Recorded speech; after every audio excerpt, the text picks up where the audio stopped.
আজকে তোমাদের সাথে খুব ইজি একটা টিপস শেয়ার করব। গাছ লাগাতে আমার সবসময় অনেক বেশি ভালো লাগে, আর আমার হাজব্যান্ডও এটা অনেক বেশি পছন্দ করে। মানে গাছ সেও অনেক বেশি পছন্দ করে।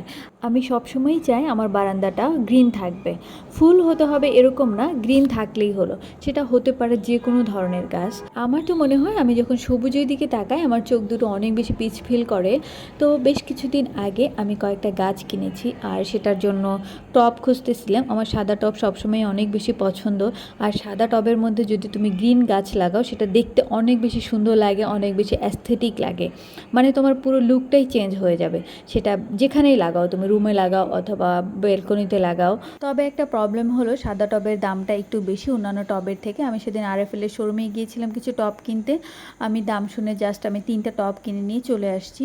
বাসায় আসার পথে আমি ভাবছিলাম সাদা টবের যেহেতু দাম বেশি, সো আমি আমার বাসায় যে টবগুলি আছে সেগুলিকে সাদা রং করে দিব।